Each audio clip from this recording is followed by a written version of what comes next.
சங்கீதம் 20:4 அவர் உமது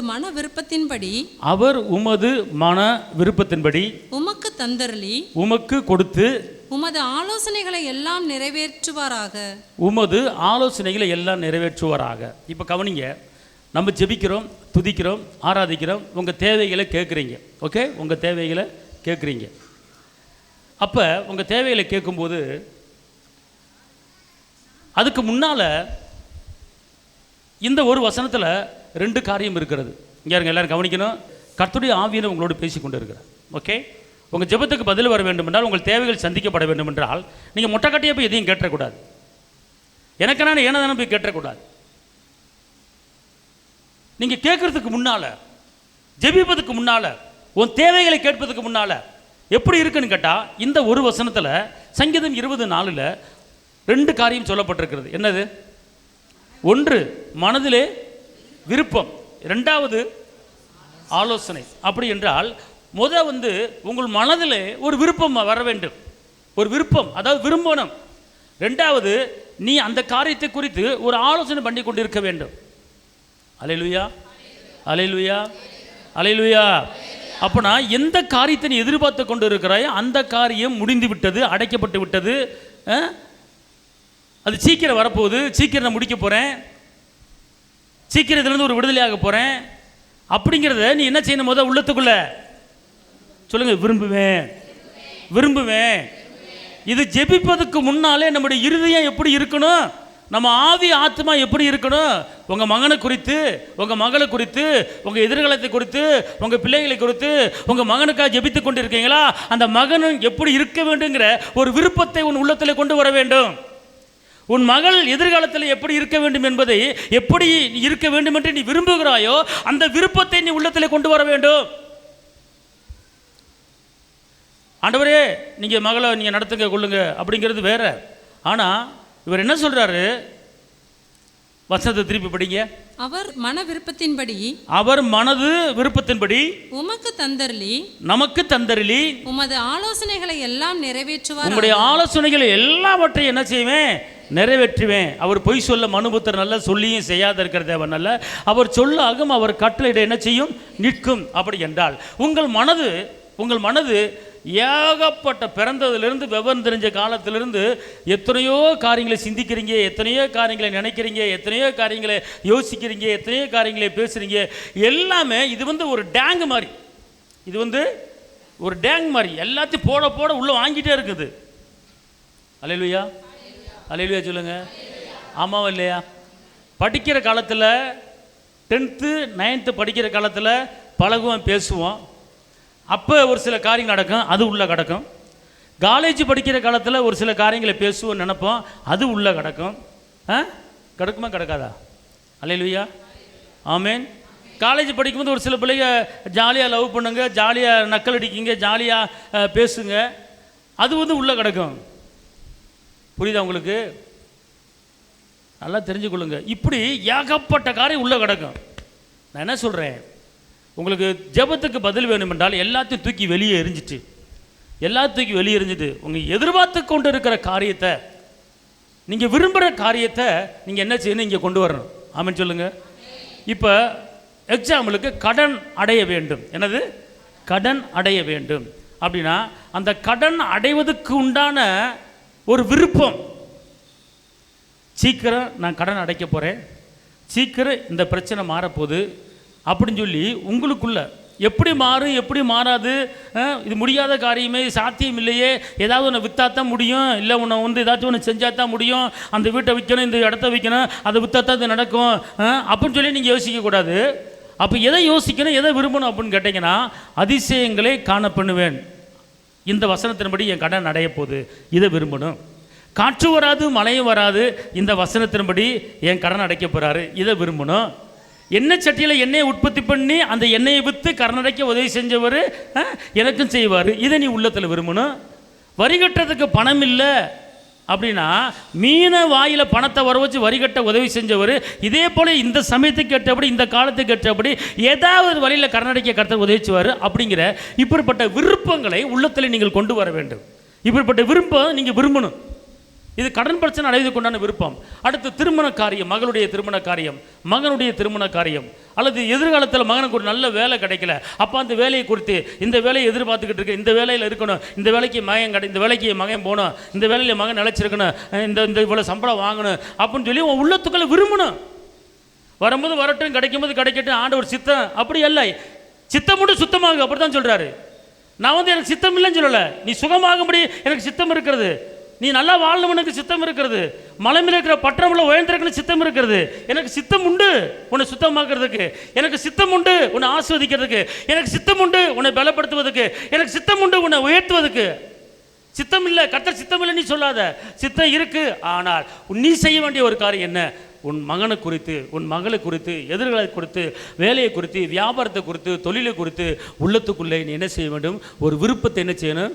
கொண்டு வரணும். விருப்பத்தை கொண்டு வந்துட்டு அதுக்கப்புறம் நீங்கள் என்ன செய்யணும்? ஒரு ஆலோசனை கொண்டு வரணும். ரெண்டு வார்த்தை, என்னது? விருப்பம், அதை குறித்த ஆலோசனை என்பது உங்கள் மனதுக்குள்ளே நீங்களாவே என்ன செய்யணும்? புடமிட, நீங்களாவே என்ன செய்யணும்? தியானம் பண்ணணும், நீங்களாவே யோசிக்கணும். இப்படி வரப்போகுது, இப்படி செய்ய போகுது, ஏதாவது ஒரு ஆலோசனை கொடுத்து நீங்கள் என்ன செய்யணும்? நீங்கள் பேசும்போது அப்படி நடக்கும். சங்கீதம் 32, நான் உனக்கு போதித்து நீ நடக்க வேண்டிய வழியை உனக்கு காட்டுவேன். அப்போ நீங்கள் என்ன செய்யணும்? இந்த மாதிரி காரியத்தை நீங்கள் செய்யும்போது, இப்படி விரும்பும்போது, இப்படி ஆலோசனை கொடுக்கும்போது, ஏறுங்க, எவ்வளோ பெரிய ஒரு அவமானத்தில் உங்கள் பிள்ளை இருந்தாலும் சரி, கர்த்தர் மாற்றி வச்சு உங்கள் பிள்ளைக்கு வாழ்க்கையை கொடுத்து உயர்த்த போகிறாரு. ஆமென் சொல்லுங்க. அல்லேலூயா, அல்லேலூயா. சாம்பலுக்கு பதிலாக சிங்கரத்தை கொடுக்குற கர்த்தர். மதலன மரியாளுக்கு 7 பிசாசு பிடிச்சிருந்துச்சு. அந்த அம்மாவுக்கு எத்தனை பிசாசு? 7 பிசாசு. மார்க்கில் கடைசியில் படித்து பார்த்தீங்கன்னா மதலன மரியாளுக்கு 7 பிசாசு பிடிச்சிருந்துச்சு. மார்க்கில் கடைசியில் படித்து பாருங்கள். மதலன மரியாளுக்கு 7 பிசாசு. எடுத்தவங்க வாசிங்க டக்குன்னு, நான் எடுத்து காட்டுறேன். இந்த மாதிரி அற்புதம் பண்ணியிருக்கிறாரு. அதே போல் உங்கள் பிள்ளைகளுக்கு இந்த வார்த்தை என்ன சொல்கிறேன்னா, இப்போ இந்த இடத்துல நிறைய தாய்மார் உட்காந்துருக்கிறீங்க. உங்கள் எதிர்காலத்தில் உங்கள் பிள்ளைகளை குறித்து வேதனைப்படுறவங்க தான் மெஜாரிட்டியாக இருக்கிறீங்க. இங்கே உட்காந்துருக்க என்ன தேவைகள், எதை யோசித்து, எதை சிந்திச்சு இங்கே உட்காந்துருக்கீங்க, எதில் மெஜாரிட்டி அப்படின்னு ஆவியில் உணரும் போது, மகளை குறித்து, மகனை குறித்து, மகளை குறித்து, மகனை குறித்து, என் மகன் வாழ்க்கை எப்படி இருக்க போகுது, மகள் வாழ்க்கை எப்படி இருக்க போகுது, அப்படி அதிகமாக யோசிக்கிறவங்க இந்த இடத்துல உட்காந்துருக்குறீங்க. அதுக்கப்புறம் மற்றது புரியுதுங்களா உங்களுக்கு? அப்போ கர்த்தர் சொல்கிறார், அப்படிப்பட்ட யோசனை இருக்கிறீங்களா? ஆனால் உன்னுடைய மகளை, உன் மகனா அவன் இப்படி தெரியாமல் இப்படி விழுந்துட்டான், இப்படி செஞ்சுட்டான், அதனால தான் இவ்வளோ பிரச்சனை அப்படின்னு சொல்லி நீங்கள் கலங்க வேண்டாம். கர்த்தர் வந்து மன்னிக்கிறவர். முதலாம் நாள் அதிகாலையிலே இயேசு எழுந்திருந்த பின்பு மகதலேனா மரியாளுக்கு முதல் தரிசனமானார். அவளிடத்திலிருந்து அவர் 7 பிசாசுகளை துரத்தி இருந்தார். பாத்தீங்களா? அவர் வந்து சிலுவையில் அடிக்கப்படுவதற்கு முன்பாக, போதிக்கப்படுவதற்கு முன்பாக அந்த அம்மாவோட எத்தனை பிசாசு இருந்துச்சு? ஒரு லேடிஸ்ட மதலன மரியாள் சரித்திரம், பெரிய சரித்திரம் பார்த்துக்கொள்ளுங்க. அந்த அம்மா வந்து ஒரு பெரிய கோடீஸ்வரி, ஒரு ராணி போல வாழ்ந்தவங்க. ஆனால் 7 பிசாசோட வாழ்ந்தாங்க. ஆனால் அந்த 7 பிசாசு ஏசு நெஞ்ச விரட்டினார்.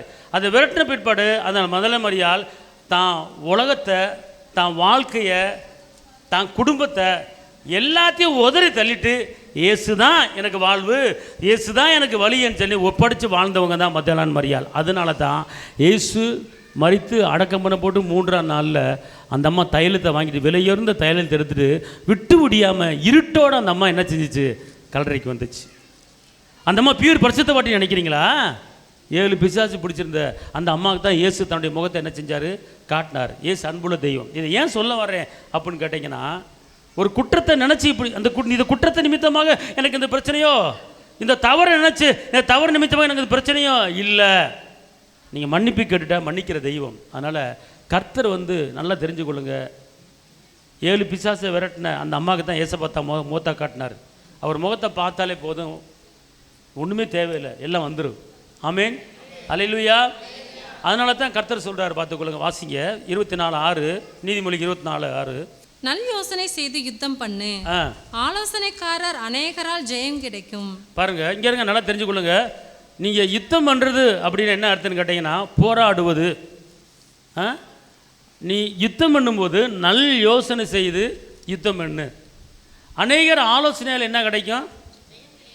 ஜெயம் கிடைக்கும். அப்படி என்றால் நல்லா தெரிஞ்சுக்கொள்ளுங்க. இங்கே இருங்க, அநேகர் ஆலோசனையில் ஜெயம் கிடைக்கும் அப்படின்னா, நீங்கள் ஒரு பிள்ளைகள் படிப்பு காரியம், வீட்டு காரியம், தொழில் காரியம், வியாபார காரியம், எந்த காரியம் இருந்தாலும் இதை செய்யலாமா, இதை வேண்டாமா, இங்கே போகலாமா, இங்கே போக வேண்டாமா, ஜெபிக்கணும், அப்படின்னு சொல்லி அநேகர்கிட்ட நீங்கள் ஆலோசனை கேட்கும்போது ஒரு 10 பேர்த்திட்ட ஆலோசனை கேட்டிங்கன்னா அந்த 10ல் வந்து ஒரு 4 பேர் மெஜாரிட்டியாக ஒரு காரியத்தை சொல்லுவாங்க. அதை கேட்ச் பண்ணிக்கணும். அல்லேலூயா, அல்லேலூயா. புரியுதா உங்களுக்கு? ஒரு 10 பேர்த்திட்ட என் மகனை வந்து இந்த காலேஜில் சேர்க்கலான் இருக்கேன் அப்படின்னு சொல்கிறீங்க. அவங்க வந்து 10 பேர்த்தில் வந்து ஒரு 6 பேர் என்ன பண்ணுறாங்க, சேர்க்கலாம் ஒன்றும் பிரச்சனை இல்லை அப்படின்ட்டாங்கன்னா அது மெஜாரிட்டி. அப்போ நீங்கள் அந்த வேலையை என்ன செய்யலாம். ஏன்னா வேதம் சொல்லுகிறது, ஒரு காரியத்தை குறித்து 3 பேர் வெளிப்படுத்தினால் அதை உறுதிப்படுத்திக் கொள்ளுங்கள். எப்படி?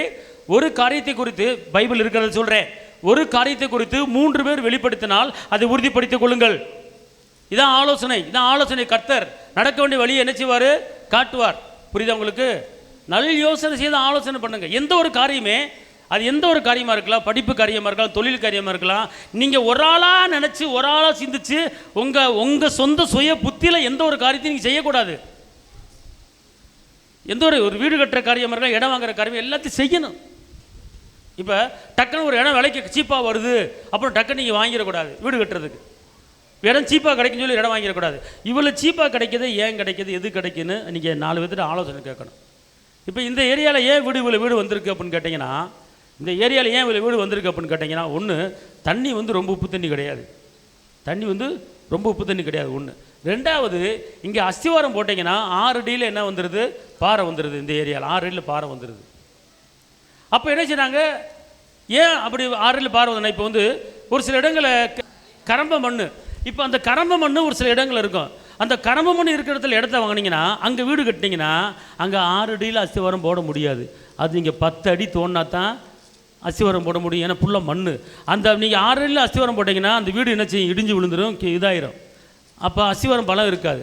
அப்போ யோசிக்கணும், எதுவுமே வீடு கட்டுறதுக்கு யோசிக்கணும். இந்த இடம் எப்படிப்பட்ட இடம், இது கரம்ப மண் இடமா, பாறை உள்ள இடமா, எல்லாத்தையும் நீங்கள் ஆலோசனை கேட்டு அதை சிந்திச்சு அதை விசாரித்து தான் எல்லாமே செய்யணும். பார்த்துக்கொள்ளுங்க. இவ்வளோ சீப்பாக ஏன் வருது அப்படின்னா யோசிக்கணும்.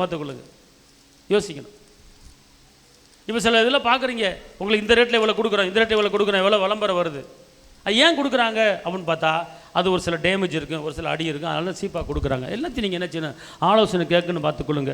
அடுத்து இன்னொரு காரியம் பார்த்துக்கொள்ளுங்க. நம்ம நிறைய காரியத்தில் தோற்று போயிடுறோம். ஏன் தெரியுமா? நீதிமொழிகள் 20:25 பரிசுத்தமானதை விழுங்குகிறதும் பொருத்தனை செய்த பின்பு யோசிக்கிறதும் மனுஷனுக்கு கண்ணியா இருக்கும். இப்போ நம்ம ரட்சிக்கப்பட்டிருக்கலாம், ஜெபிக்கிற ஆளாக இருக்கலாம். ஆனால் ஏன் கண்ணி என்பது பிரச்சனை, கண்ணி என்பது போராட்டம், கண்ணி என்பது குழிக்கில் விழுகிறது, கண்ணி என்பது ஒரு தேவையில்லாத ஒரு குழிக்கில் விழுகிறது பேர் கண்ணி.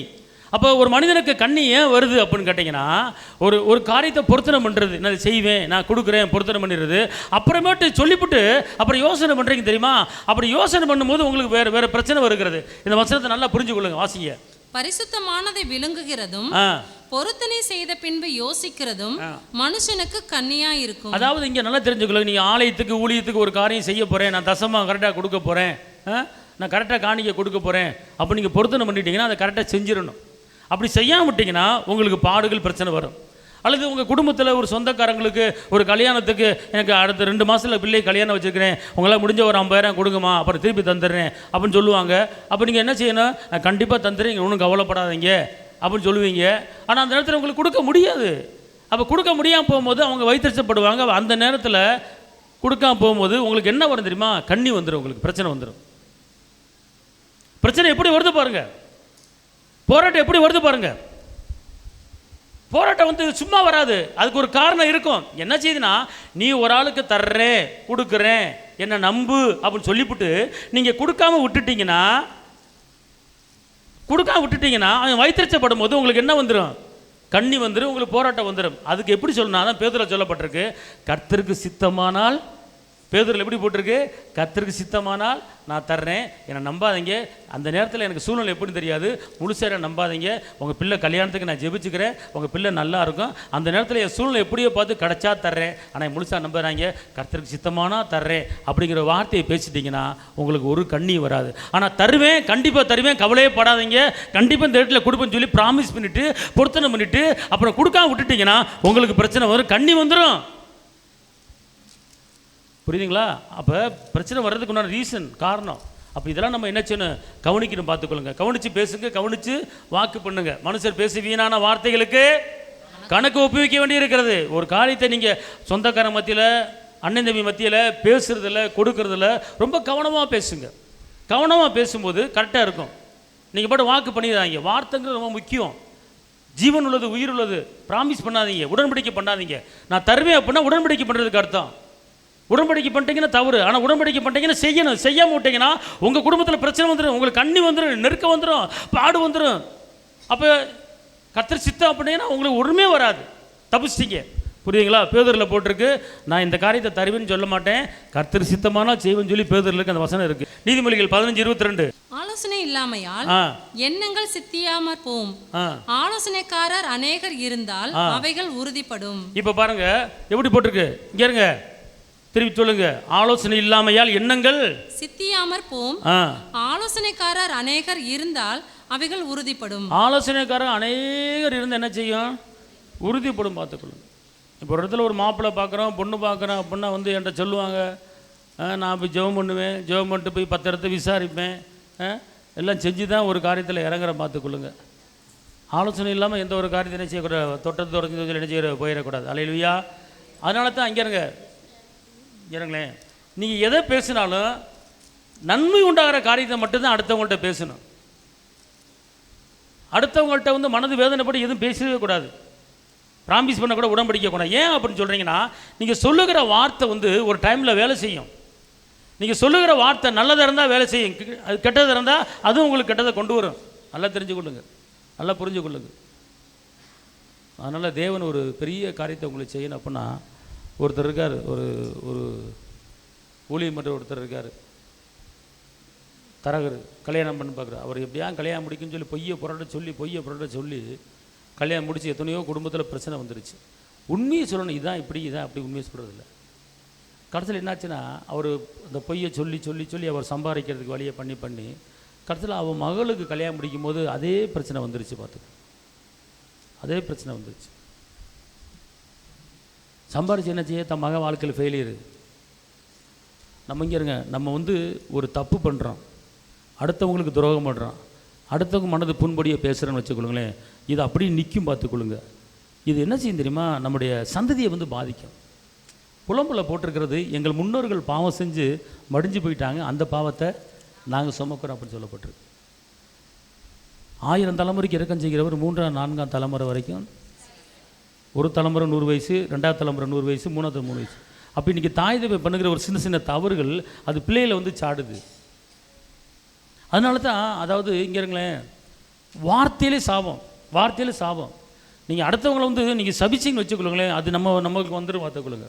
துதிக்கிற வாயில் சபிக்கக்கூடாதுன்னு சொல்லப்பட்டிருக்கு. 1 பேதுரு 3:9, தீமைக்கு தீமையை பார்க்காத, உதாசனத்துக்கு பதிலாக ஆசீர்வாதங்களை சுதந்திரிக்க அழைக்கப்பட்டு என்பதை நினைச்சு ஆசீர்வதிங்க. 1 பேதுரு 3:9. நீங்கள் உங்கள் வாயிலிருந்து பிளஸ்ஸிங் தான் வரணும், சபிக்கக்கூடாது உங்கள் வாயிலிருந்து. உங்களுக்கு துரோகம் பண்ணவனாக இருந்தாலும் பரவாயில்ல. ஏன் சத்துருக்களை சினைன்னு சொல்லப்பட்டிருக்கல, உன் எதிராளிக்கு நன்மை செய்யும் சொல்லப்பட்டிருக்கல, உனக்கு எதிராக செயல்பட நன்மை செய்ய, அதான் தேவனுடைய வார்த்தை தான் கட்டளை. இதை நம்ம செய்யும்போது நம்ம சந்ததி நல்லா இருக்கும். நீ எனக்கு துரோகம் பண்ணல, உனக்கு நான் துரோகம் பண்ணுவேன்டா அப்படிங்கும் போது அங்கே பாதிப்பு நம்மளுக்கு வந்துடும். பார்த்துக்கொள்ளுங்க. அதனால தான் நம்ம செய்கிற ஒவ்வொரு காரியத்துக்கும் கணக்கு இருக்குது. நம்மளுக்கு தெரியாது எந்த வருஷத்தில் எந்த மாதத்தில் என்ன தப்பு பண்ணுண்டு, ஆனால் கணக்கு இருக்குது. அது பிள்ளைங்க மேலே சாடும். அதனால தான் நம்ம ரொம்ப கவனமாக இருக்குன்னு பார்த்துக்கொள்ளுங்க. அப்புறம் எத்தனையோ இடங்களுக்கு நம்ம ஆலயத்துக்கு வராதவங்களுக்கு எத்தனையோ இடங்களுக்கு நான் கல்யாணம் பண்ணி வச்சுருக்கிறேன். ஏன்? நம்ம பிள்ளைங்க நல்லா இருக்கணும் அப்படின்ட்டு. எத்தனை நன்மைகள் பண்ணுறோம். பரலோகத்து பொருள் சில நன்மைகள் இருக்குது தெரியுமா உங்களுக்கு?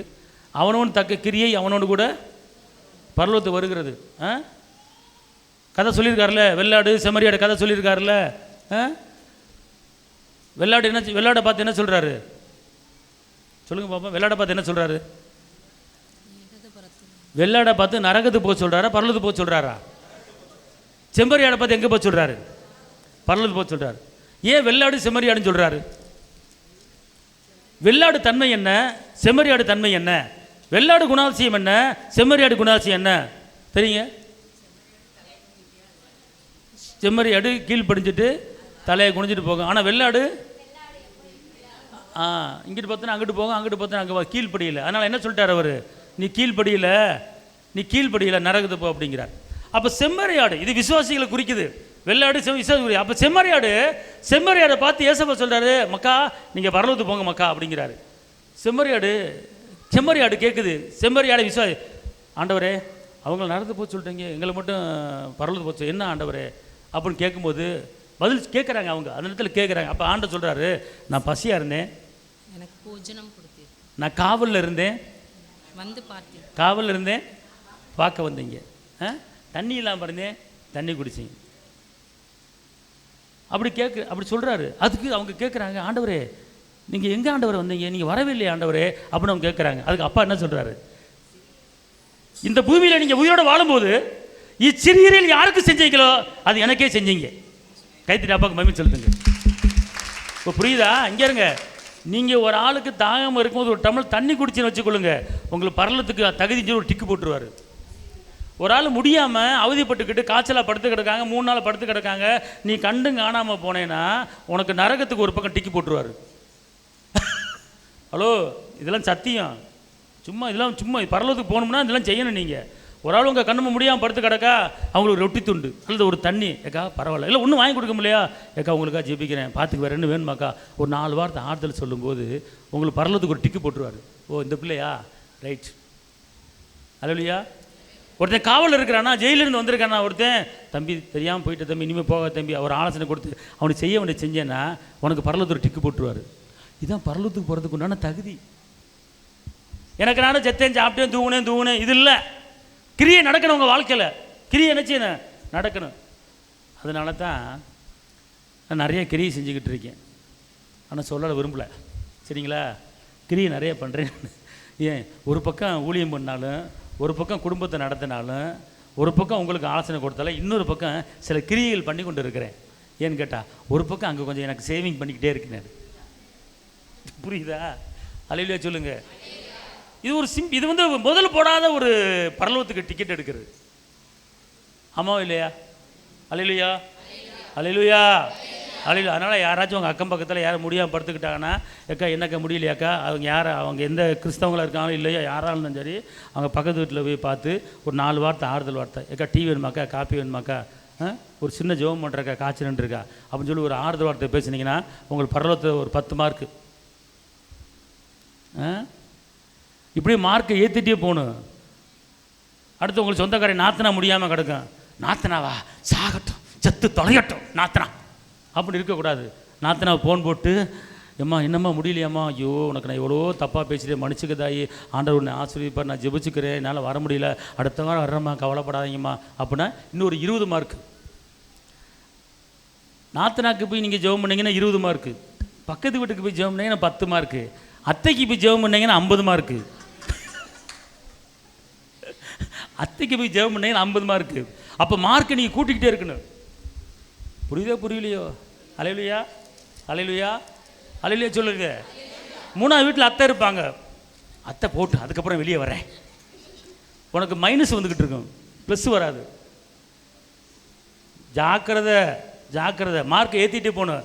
இப்போ உங்கள் பேரில் எவ்வளோ மார்க் வந்திருக்குன்னு தெரியல, ஆனால் நான் நம்புகிறேன் எனக்கு ஒரு எப்படி 800 மார்க் வந்திருக்குன்னு நானும் விசுவாசிக்கிறேன். ஆனால் உங்கள் பேரில் எவ்வளோ மார்க் இருக்குன்னு தெரியல, ஆனால் அது உங்களுக்கே தெரியும், அது உங்களுக்கே தெரியும். இந்த வருஷத்தில் எத்தனை மார்க் வாங்கியிருக்கீங்க, 2024 எத்தனை மார்க் வாங்கியிருக்கீங்க, பாஸ் மார்க்கா ஃபெயில் மார்க்கா? ஒரு ஆளை பார்த்து முறைச்சிக்கிட்டு அப்படி இருந்தீங்கன்னா சரி, வர உருப்பட மாட்டா, விளங்க மாட்டா அப்படின்னா சரி, உனக்கு இந்த பக்கம் மார்க் விழுகும், நரகத்து பக்கம் மார்க் விழுகும்.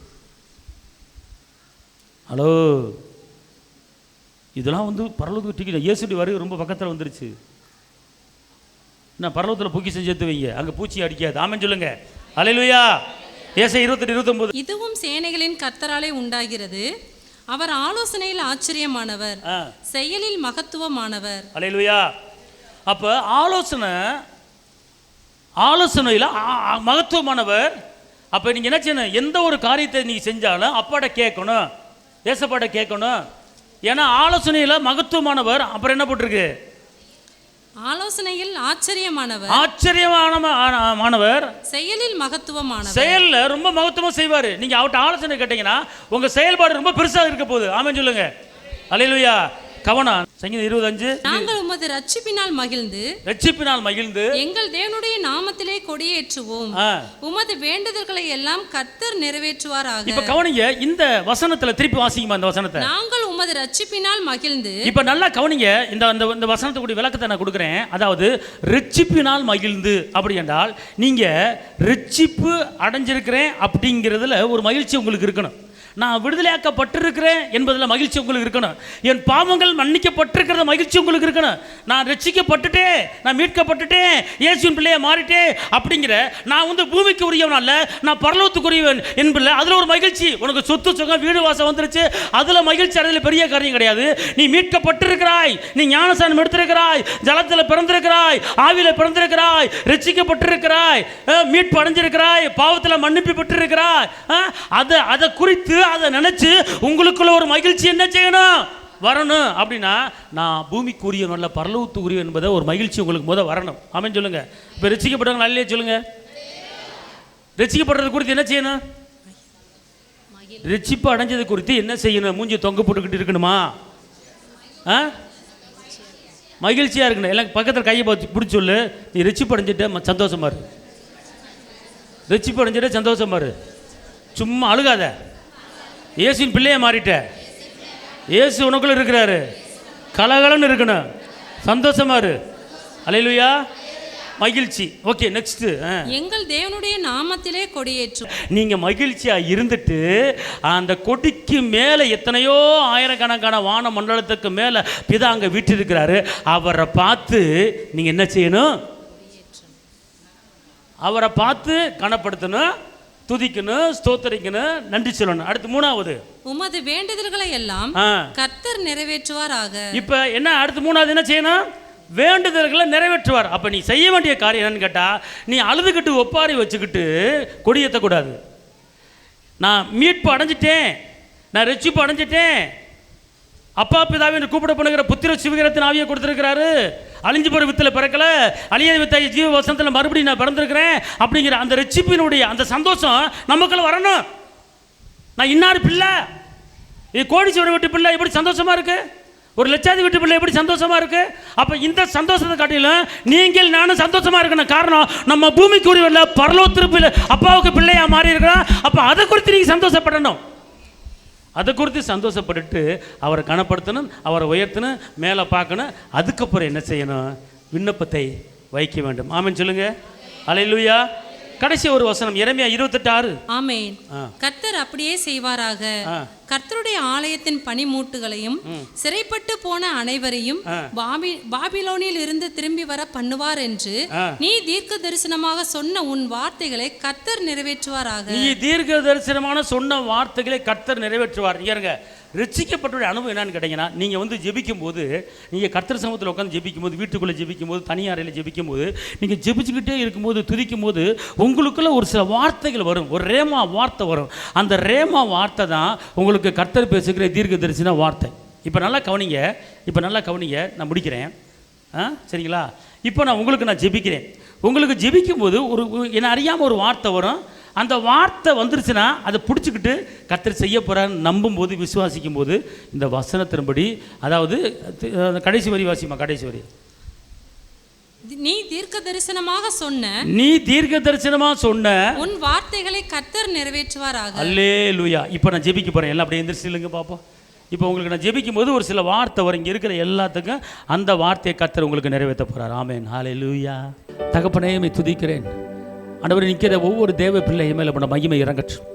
நிற்கிற ஒவ்வொரு தேவ பிள்ளையும் மேலே உம்முடைய கிருபை இறங்கட்டும். நீ செய்வதெல்லாம் வாய்க்கும்படி கர்த்தர் உனக்கு செய்ய போறார். நாளைய தினத்தை குறித்து நீ கலங்காதே, என் தகப்பன் இயேசு எல்லாம் பார்த்துக் கொள்வார். வார்த்தையை பிடித்துக் கொள்ளுங்க. இந்த வார்த்தை கர்த்தர் உங்களோட ஈடுபட்டு கொண்டிருக்கிறார். ஏறவா, இறங்கவா, நடக்கவா, நடக்க வேணாமா, போவா, போவேணாமா அப்படிங்கிற குழப்பத்துக்குள்ள நிற்கிற ஒரு சில பேருக்கு கர்த்தர் சொல்றாரு, உன் வழியை கர்த்தருக்கு ஒப்புவி, காரியத்தை வாங்கி பண்ணுவேன். அப்பா, அம்மை உயர்த்துகிறமையா, அம்மை உயர்த்துகிறமையா, அம்மை உயர்த்துகிறமையா, அம்மை போற்றுகிறமையா. ஆண்டவரே, சொன்ன வார்த்தையை நிறைவேற்றுவேன்னு சொல்லி இருக்கிறீங்க. ஆண்டவரே, இப்ப சொன்ன வார்த்தையை நீங்க உங்களுடைய பிள்ளைகளுக்கு நிறைவேற்றுங்க தகப்பனே. உன் தரிசனங்கள் விரிவாக்கப்படுவதாக. உன் எண்ணங்கள், உன் கூடாரத்தை விசாலமாக்குங்கிறார். உன் கூடாரத்தை கர்த்தர் விசாலமாக்க போறார். நீ குறுகிய இடத்துல இருக்கலாம், ஆனா கர்த்தர் சொல்றாரு, உன் கூடாரத்தை நான் விசாலமாக்க போறேன், உன் இருப்பிடத்தை விசாலமாக்க போறேன், உன் இடம் பெருசா மாறப்போகுது. உன் சந்ததி ஒளியுமர கன்று போல வளர்ந்திருக்கும். நீ பிள்ளைகளின் சமானத்தை நீ பார்ப்பாய். தடைகளை நீக்கி போடுகிறவர் முன்னாலே கடந்து போய் கொண்டிருக்கிறார்.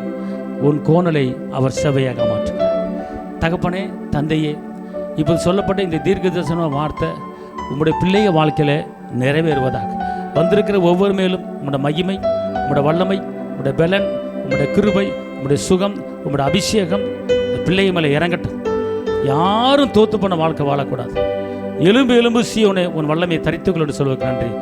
கிருபை பலன் கூட இருப்பதாக. இயேசுவின் நாமத்தில் பிதாவே, ஆமென். கர்த்தர் உங்களை ஆசீர்வதிப்பார். அல்லேலூயா.